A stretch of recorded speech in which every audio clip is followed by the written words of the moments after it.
안녕하세요. 동물의 생명권에 대한 의료인의 관심과 역할, 육식으로 인한 문제점과 대안 찾아보기에 대하여 발표하겠습니다. 먼저 목차입니다. 동물의 생명권에 대한 정의, 동물권의 역사와 현황, 동물의 기본권에 대한 인식, 동물의 생명권을 존중해야 할 윤리적 근거, 동물의 생명권과 의료인, 육식의 문제점, 육식에 대한 방안, 그리고 토론 주제에 대한 순서로 발표하도록 하겠습니다. 먼저 동물의 생명권에 대한 정의입니다. 생명권이란 생명의 가치를 존중받을 권리를 의미합니다. 기존에는 인간에게만 이러한 권리를 부여했으나 최근에는 동물에게도 생명권을 부여하자는 논의가 확산 중입니다. 동물에게 도덕적 지위가 있을까에 대한 주제에서 철학자들은 대체로 세 가지의 논증을 제시합니다. 첫 번째로 우리가 동물에게 갖는 도덕적 직관에서 출발하자는 것입니다. 우리가 일반적으로 사람과 마찬가지로 개를 이유 없이 발로 차는 등의 해를 가하는 경우에도 도덕적으로 비판을 받아야 한다는 직관이 있습니다. 인간에게 이유 없이 해를 가했을 때 비판받는 것은 인간이 그 자체로 인한 도덕적 지위가 있기 때문입니다. 따라서 개와 같은 동물 역시 존재 자체로 도덕적 지위가 있다는 논증입니다. 두 번째로 인간에게 도덕적 지위가 있다는 명백한 진리의 근거를 동물에게 적용하는 것입니다.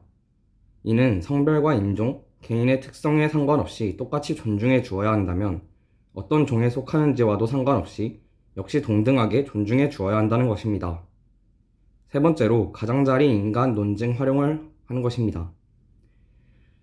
동물의 도덕적 지위를 인정하지 않는다면 가장자리의 인간의 지위와 중심부에 있는 인간의 도덕적 지위가 같지 않다는 것을 인정하는 것입니다. 이러한 인식의 확산으로 최근에는 동물권에 대하여 논의가 활발하게 이루어지고 있습니다. 동물권이란 동물에게 인권에 준하는 권리를 인정하자는 개념으로 동물권에 동물의 생명권이 포함되어 있다고 볼 수 있습니다. 다음은 동물권의 역사와 현황입니다. 동물권과 관련된 가장 직접적인 개념은 동물보호법입니다. 최초의 동물보호법은 고대 인도의 아소카 대왕 시절에 제정되었을 정도로 오래전부터 인식되어 왔던 제도입니다. 현재 우리나라 동물보호법의 현황을 알려드리겠습니다.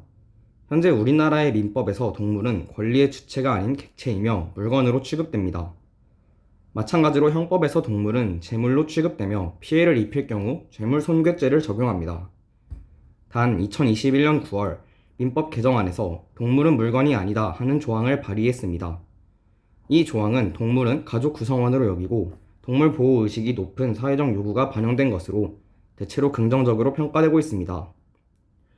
현재 우리나라의 동물보호법의 목적은 동물에 대한 학대 행위의 방지 등 동물을 적정하게 보호 관리하기 위하여 필요한 사항을 규정함으로써 동물의 생명보호, 안전보장 및 복지 증진을 꾀하고 동물의 생명 존중 등 국민의 정서를 함양하는 데에 이바지함을 목적으로 한다고 명시되어 있습니다.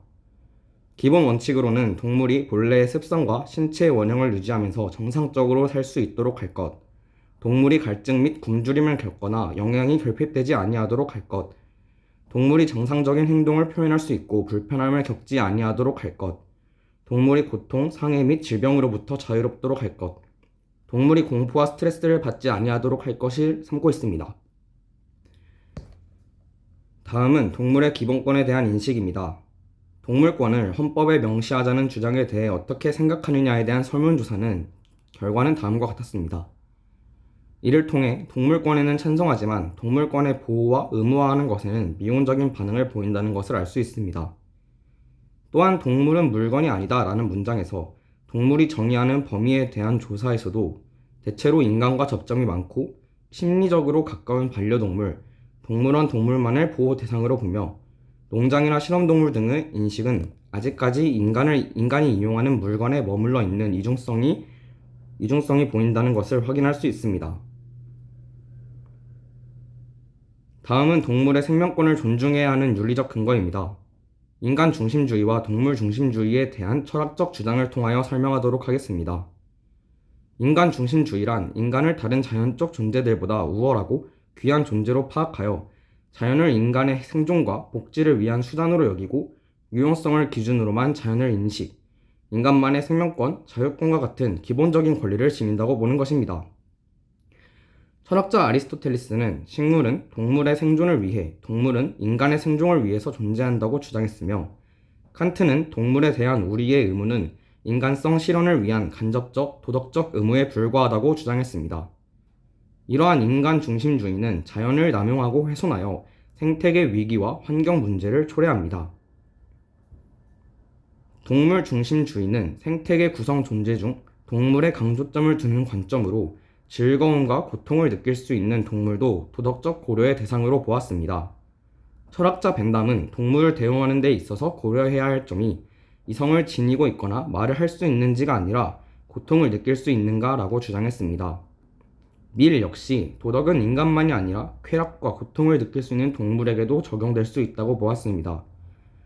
싱어는 이익평등 고려의 원칙에 따라 인간만을 우대하고 동물을 차별하는 것은 종차별주의라고 비판했으며, 레거는 음으론의 입장에서 동물도 삶의 주체로서 도덕적 권리를 가지고 동물을 수단으로만 취급하는 것은 옳지 않다고 주장했습니다. 이러한 주장은 동물 중심주의에 입각하여 생명권, 자유권 등 기본적인 권리를 존중할 수 있다고 판단한 것입니다. 그러나 역사적으로도 동물의 권리와 범위에 대해서는 논쟁이 끊이지 않았고, 이것은 현재에도 진행되는 문제이며 아직도 동물에게 인간과 동일한 권리를 부여해야 하는지에 대한 확실한 결론이 내려지지 않았습니다. 다음으로는 동물의 생명권과 의료인이 관련 있는 사례들을 소개하도록 하겠습니다. 첫 번째로 동물 실험에서 사용되는 동물의 생명권 침해가 있습니다. 동물 실험이란 교육, 실험, 연구 및 생물학적 제재의 생산 등 과학적 목적을 위하여 실험 동물을 대상으로 실시하는 시험 또는 그 과학적 절차를 의미합니다. 이 동물 실험을 목적으로 사용 또는 사육되는 동물을 실험 동물이라고 합니다. 이러한 동물 실험은 특히 의약품 개발 과정에서 동물의 기본권 침해와 우려가 있습니다. 예를 들어 코로나 바이러스의 경우 쥐에 감염되지 않는 특성이 있어 실험을 위해서는 유전자가 조작된 쥐를 활용합니다. 그러나 이러한 동물 실험의 성공에도 사람과 생물학적인 특성의 차이가 커서 약물 임상 실험을 통해 통과할 확률이 8%에 불과합니다. 이러한 동물 실험의 문제점을 해결하기 위해 만든 것 중 하나로 국내 연구진이 신약의 기능을 더 정확히 예측하기 위하여 사람의 편도를 그대로 축소한 미니 장기인 편도 오가노이드가 있습니다. 이것은 병원성 바이러스에 대한 적용 및 기초 연구를 위한 생체 외 모델로서의 가능성과 항바이러스 후보 약물을 평가하기 위한 역할로서의 가치가 있으며, 비용이 저렴하며 동물 실험과 달리 윤리적 문제에서 자유롭습니다. 두 번째로 한약재 사용 시에 우려되는 동물의 생명권 침해입니다. 동물성 한약재를 사용할 경우 필연적으로 생명의 침해가 발생하며 동물의 자율성 침해로 연결됩니다. 한 가지 사례로 약재로 쓰이는 천상갑의 무분별한 남용으로 인해 중국에서는 천상갑을 약전에서 삭제한 경우가 있습니다. 나이지리아에서는 2010년부터 2021년까지 불법 거래된 천상갑의 물량만 19만 kg에 달하며 약 100만 마리에 가까운 천상갑이 한약재용 비늘을 얻기 위해 희생된 것으로 추정하며 이조차 일부인 것으로 추정된다고 합니다. 이렇게 천상갑이 약용과 식용으로 쓰이는 것을 알려지면서 비판을 받고 2020년부터 중국 약전 개정판에서 삭제하고 천상갑이 포함된 한약은 건강보험에서 배제하도록 발표했습니다. 이와 비슷하게 살아있는 생물을 약으로 쓰려는 것을 경계하는 태도는 과거에도 존재했습니다.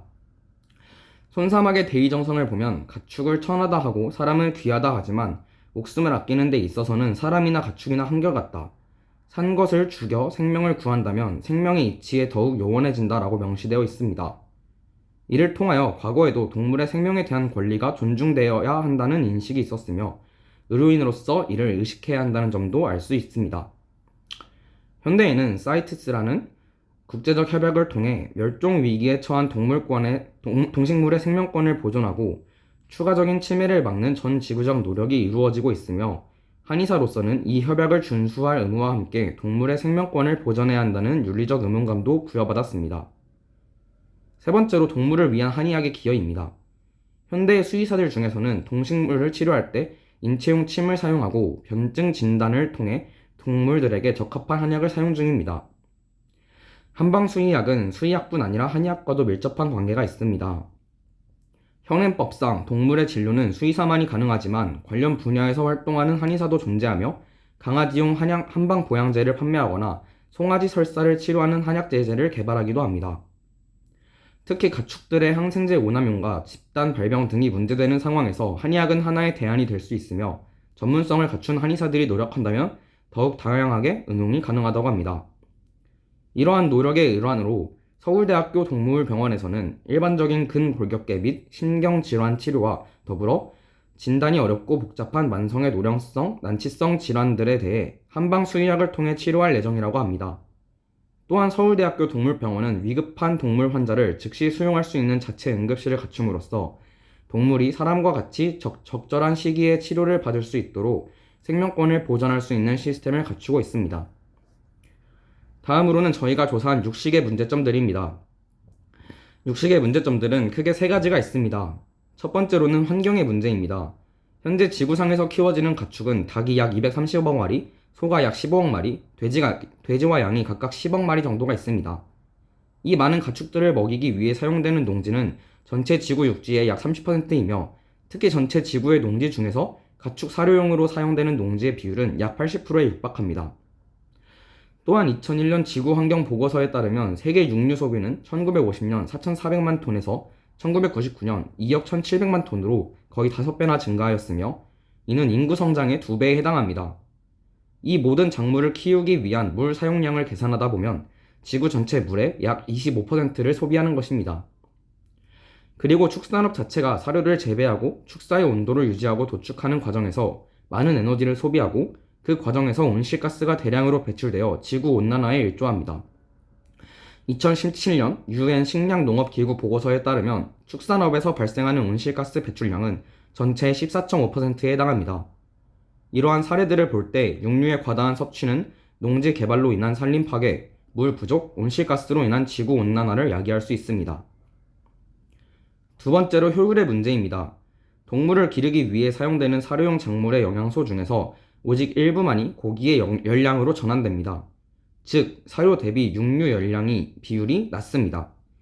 예를 들어 소고기의 경우 사육에 사용된 사료의 칼로리 중 단 3%만이 소고기로 변환됩니다.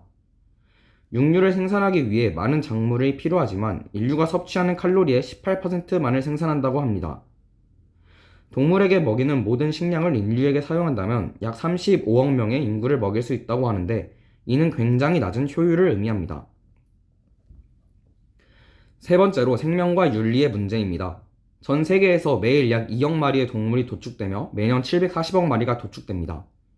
그리고 대부분의 육류는 동물의 삶의 질을 고려하지 않는 공장식 농장에서 생산됩니다.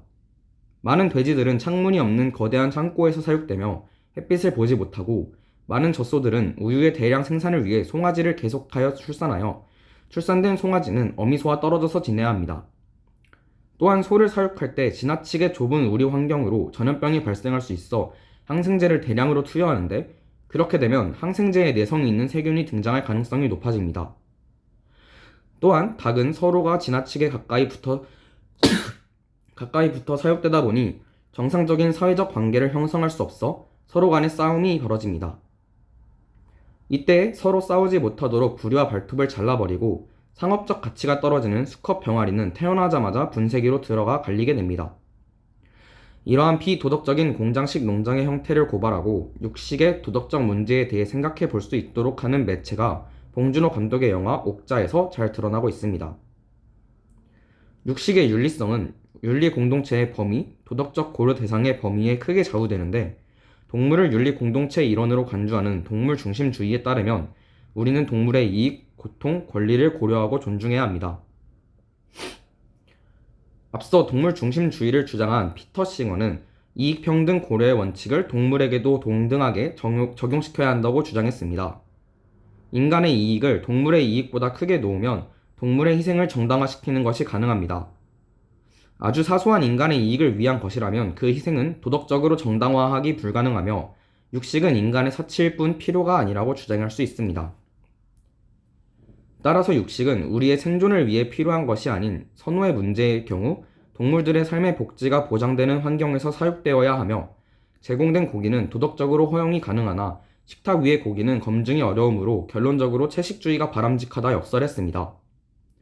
또한 전체론적 윤리에서는 전체와의 관계에서 가치가 결정되고 옳고 그름이 결정되므로 육식 자체는 도덕적으로 그른 것이라 할 수 없지만 현실적으로 육식은 자연을 오염시키는 전방위적인 계기를 제공하고 있으므로 전체론적 윤리에서도 육식을 금지하거나 절제할 것을 요구합니다. 게다가 육식으로 인한 환경오염은 인간에게 많은 악영향을 끼칠 수 있기 때문에 인간 중심주의적 관점에서도 육식은 도덕적으로 정당화될 수 없다고 주장합니다. 이러한 문제점을 가지고 있는 육식에 대한 방안에 대해 소개하도록 하겠습니다. 육식에 대한 방안으로는 기술적 해결 방안과 사회적, 개인적 차원에서의 해결 방안이 있습니다. 기술적 해결 방안으로는 첫 번째는 식물성 고기가 있습니다. 소위 말하는 콩고기이며 일반 고기와 비교해서 생산 비용이 훨씬 적기 때문에 경제적으로 이익이 됩니다. 동물을 기를 필요가 없어 환경 문제에서도 자유로우며 기존의 생명윤리적으로 문제가 있는 비도덕적 동물 사육이 줄어들 수 있는 장점이 있습니다. 그렇지만 단점으로는 식물을 동물보다 키우기 까다롭고 농사를 지을 땅이 많지 않습니다. 또한 식물성 고기의 주 재료인 콩은 식물성 여성 호르몬이나 필수 아미노산에 해당하는 메티오닌이 없어 영양학적으로 불안전하고 제조 과정에서 나트륨이 과다하게 함유될 가능성이 있습니다. 두 번째 해결 방안은 배양육입니다. 줄기세포를 배양액 속에서 키워 살코기를 만드는 방식의 육류를 뜻합니다. 이론상으로 기존 육류 생산 방법에 비해 에너지 대비 생산 효율이 가장 뛰어나고 온실가스 배출량도 획기적으로 줄일 수 있습니다. 예를 들어 하루 100kg 정도로는 송아지 한 마리도 제대로 못 키우지만 배양액 100리터로 수 킬로그램의 고기를 생산할 수 있습니다. 그리고 같은 양의 고기를 생산할 때 기존 육류 생산 방식에 비해 1%의 토지와 2%의 물만 필요하고 온실가스의 90%를 감축할 수 있습니다. 과거에는 배양육이 자원육에 비해 많이 비쌌지만 최근에는 기술의 발달로 가격이 많이 저렴해지고 심지어 자연육보다도 저렴한 배양육이 등장했습니다. 배양육은 고래 등의 멸종 위기에 처한 동물의 고기를 배양할 수 있어 포획을 감소시킬 수도 있습니다.